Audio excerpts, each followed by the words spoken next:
Programme کے اگلے مرحلے کی جانب بڑھتے ہیں۔ جیسا کہ آپ جانتے ہیں ہمارا اگلا مرحلہ سوالات و جوابات کی نشست پر مشتمل ہوتا ہے۔ قاری صاحب کون سے آج کے سوالات موصول ہوئے؟ جی مفتی صاحب، آج کا پہلا سوال ہمیں موصول ہوا۔ سوال یہ ہے کہ انسان کی زندگی میں جو نماز نہ پڑھ سکا ہو اس کو ادا کرنے کا کوئی طریقہ دین میں ہے یا نہیں، اس بارے میں آپ رہنمائی فرما دیجیے۔ بسم اللہ الرحمن الرحیم۔ کوئی بھی بندہ جب تک زندہ ہے تب تک اس کے اوپر اپنی نمازوں کو یا تو ادا کرنا ہے یا پھر ان کی قضا کرنا ہے۔ مثلا ایک بندہ سستی کی بنا پر یا کسی وجہ سے نمازوں کو ادا نہیں کر سکا تو یاد رکھیں کہ فویل للمصلین الذین هم عن صلاتهم ساہون الذین هم یراؤون ویمنعون الماعون۔ مفہوم آیت ہے کہ ویل ہے ان لوگوں کے لیے کہ جو اپنی نمازوں میں سستی کرتے ہیں، یعنی پڑھ لیتے ہیں لیکن سستی کر کے لیٹ کر کے پڑھتے ہیں، تو ان کے لیے اتنی ہلاکت ہے۔ ویل ایک وادی کا نام ہے کہ جو جہنم کے اندر ہے۔ تو اس وعید سے بچنے کے لیے، اور یاد رکھیں کہ اعمال میں سے سب سے پہلے جس چیز کا سوال ہوگا وہ نماز ہے۔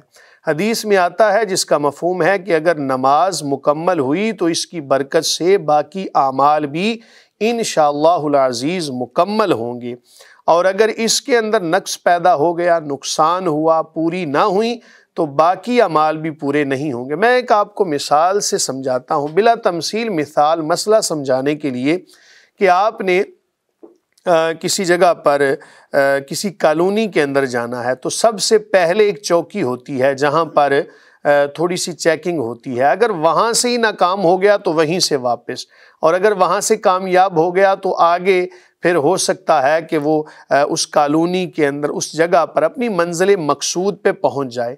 یہ صرف مسئلہ سمجھانے کے لیے، مثال کے طور پہ انسان دنیا سے گیا تو سب سے پہلی چوکی اس کی اعمال میں سے وہ نماز کی چوکی ہے۔ وہاں پر اگر اس کو کامیابی مل گئی، چیکنگ پوری ہو گئی، اس کی نمازیں مکمل ہوئیں تو آگے اس کے لیے آسانی ہے، لیکن اگر وہاں سے ہی داخل نہ ہو سکا تو پھر ناکامی ہی ناکامی ہے۔ تو اس لیے اپنی نمازوں کی حفاظت کریں۔ اگر بالفرض کسی وجہ سے نماز نہیں پڑھ سکا تو پھر اس کے ذمہ قضا کرنا ہے۔ جب بھی موقع ملے، وقت سے ہٹ گئی نماز، توبہ استغفار کرنا بھی لازم ہے اور اپنی نمازوں کی قضا کرنا بھی لازم ہے جب تک یہ زندہ ہے۔ اللہ نہ کرے ایسی صورتحال کے اندر ہی دنیا سے چلا گیا، اس کی نماز مکمل نہیں تھی، تو پھر فقہائے احناف نے ایک طریقہ وضع کیا ہے کہ جتنا فدیہ بنتا ہے نا روزے کا، اتنا فدیہ ایک نماز کا حساب لگا لے۔ یہ اس صورت میں ہے کہ جب یہ دنیا سے چلا گیا تو یہ ایک ہیلہ ہے، ہیلہ اسقاط بھی اس کو کہا جاتا ہے۔ کچھ لوگ بہرحال اس کا انکار بھی کرتے ہیں، وہ کہتے ہیں جی نہیں، اپنے اپنے مسالک کے حوالے سے آپ عمل کر سکتے ہیں۔ بہرحال ہیلہ اسقاط اسلام کے اندر جائز ہے، تو اگر اس کی طرف سے پورے سال کا حساب لگائیں، ایک دن کی نمازیں بنتی ہیں 6، وطروں کو شامل کر کے 6 نمازیں بنتی ہیں، اور پورے سال کی 1900 کچھ نمازیں، 1981 یا 1980 اتنی نمازیں بنتی ہیں۔ آپ حساب لگا لیجئے گا، ہر نماز کے حوالے سے ایک فدیہ جو جس کو ہم کہتے ہیں صدقہ فطر کہہ لیں، یا ایک روزے کا فدیہ جو ادا کیا جاتا ہے، یہ اس پر قیاس کرتے ہوئے علماء نے ایک طریقہ وضع کیا ہے، تو اس کو ادا کر دیں۔ اللہ نہ کرے ساری زندگی کی نمازیں تھیں تو ہر نماز کے بدلے میں اتنا فدیہ ادا کر لیں۔ اگر ایسا ممکن نہیں ہے تو پھر ایک ہیلہ کر لیں، چند مساکین کو بٹھا کر تو ایک طرف سے فدیہ ادا کریں، وہ اس کو قبول کر لے، پھر رد کر دے، واپس لوٹا دے، بطور ہبہ اس کو واپس کر دے، تو اس طرح حساب لگا کے ہیلہ اسقاط کرنا بہرحال جائز ہے۔ کوئی اگر انکار کرتا ہے تو ہم اس پر کوئی جبر بھی نہیں کر رہے۔ میرا مقصد مسئلہ بتانا تھا، قرآن و سنت کی روشنی کے اندر جو بھی مسائل تھے آپ کے گوش گزار کر دی۔ اللہ تعالی ہمیں نمازوں کی حفاظت کرنے اور روزے کا جو فدیہ آپ بتا رہے ہیں، اس کی مقدار کتنی ہوتی ہے؟ یہ 2.25 سیر گندم ہوتی ہے، اتنی مالیت آپ لگا لیں، آٹا اتنا لگا لیں، کھجور کے حوالے سے بھی نصاب بتایا جاتا ہے، منقع کے حوالے سے، کشمش کے حوالے سے، تو جتنی آپ کی بساط ہے اس کے حوالے سے آپ اپنا نصاب جو ہے اس کا حساب لگا سکتے ہیں۔ جی مفتی صاحب، اگلا سوال ایک بہن کا سوال ہے۔ میری شادی کو 2 سال ہو گئے ہیں اور سسرال والوں نے گھر سے نکال دیا ہے، میں 1 سال سے اپنی امی کے گھر رہ رہی ہوں۔ میرے سسرال والے نے مجھے نہ لینے آتے ہیں اور نہ کوئی رابطہ کرتے ہیں، اور جب کبھی میں اپنے میاں کو کال وغیرہ کرتی ہوں تو مجھے بہت بڑی بڑی باتیں کر کے کال بند کر دیتا ہے۔ مجھے بتائیں کہ اب مجھے خلا کی طرف جانا چاہیے یا نہیں، اور اگر میں خلا لے لوں تو میری عدت بنتی ہے یا نہیں، کیونکہ ادھر 1 سال سے ہوں۔ اب میں کیا کروں، مجھے بتائیے گا۔ بسم اللہ الرحمن الرحیم۔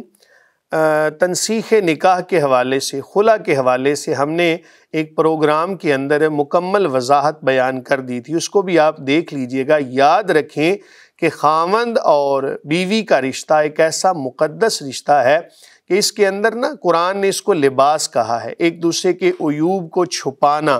لباس کا کام کیا ہوتا ہے؟ عیب کو چھپا دینا۔ اسی طرح خاوند کو بیوی کے عیب چھپانے چاہیے، بیوی کو خاوند کے عیب چھپانے چاہیے، ایک دوسرے کے ساتھ باہم محبت کے ساتھ رہنا چاہیے، اور بیوی کو بھی چاہیے کہ ایسا معاملہ رکھے اپنے خاوند کے حوالے سے کہ خاوند گھر آئے تو اس کے آنے سے پہلے اس کی تمام تر ضروریات کو ملحوظ خاطر رکھتے ہوئے بندوبست کرے۔ بندوبست کرنے کا مطلب یہ ہے اس کے لیے چارپائی بچھونا بچھا ہوا ہو، صفائی ہو گھر کی، خود بھی تیار ہو کے بیٹھی رہے کہ کہیں جانے کے لیے بھی تو تیار ہونا ہے نا، تو اپنے خاوند کے لیے تزئین و آرائش جو بھی معروف طریقے کے مطابق ہے اس کو استعمال کرے۔ یہی اسلام کا حسن ہے۔ ظاہر ہے اپنے خاوند کے لیے نہیں تیار ہونا تو کس کے لیے ہونا ہے؟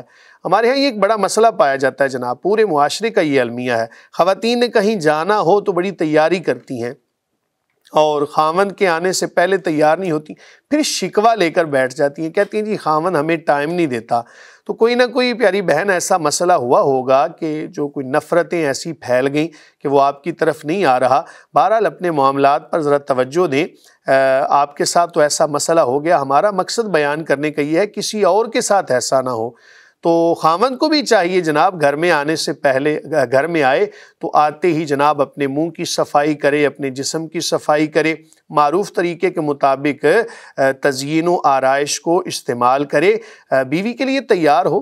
اچھی بات ہے، نبی کریم صلی اللہ علیہ وآلہ وسلم کاشانہ اقدس میں تشریف فرما ہوتے تو سب سے پہلے آپ مسواک فرماتے، ابتدا یہاں سے فرماتے۔ تو یہاں سے ہمیں سبق ملتا ہے کہ اپنے جسم کی صفائی کر کے رکھنی چاہیے۔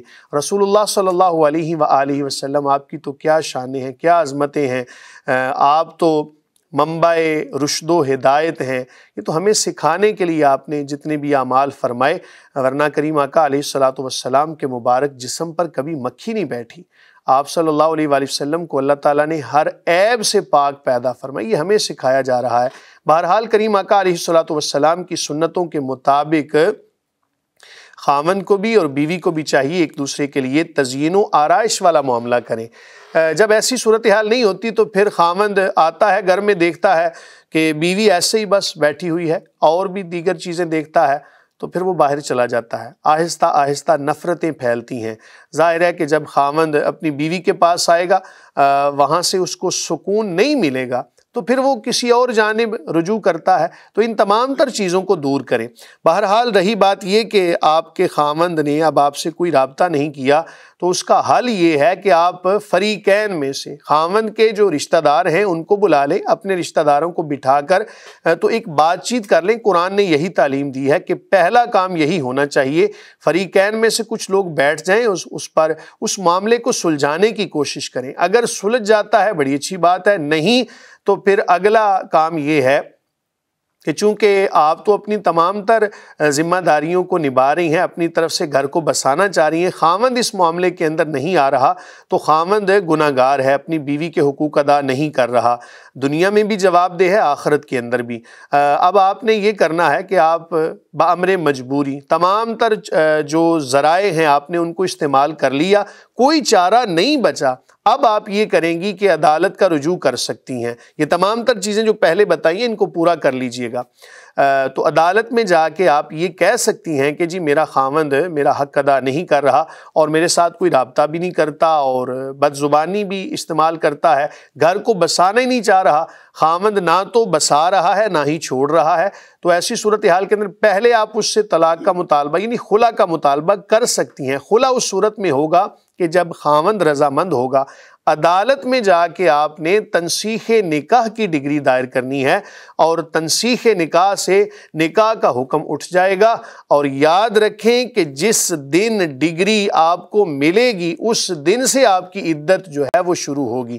یہ نہیں کہ اگر بالفرض 20 سال بھی ہو گئے، خاوند ایک مرتبہ مل کے چلا گیا، واپس نہیں آیا، تو جب اس کو خاتون کو ڈگری ملے گی اس دن سے اس کی عدت شمار ہوگی۔ اس سے پہلے جتنا وقت بھی گزر گیا وہ عدت شمار نہیں ہوگا۔ واللہ تعالی عالم بالصواب۔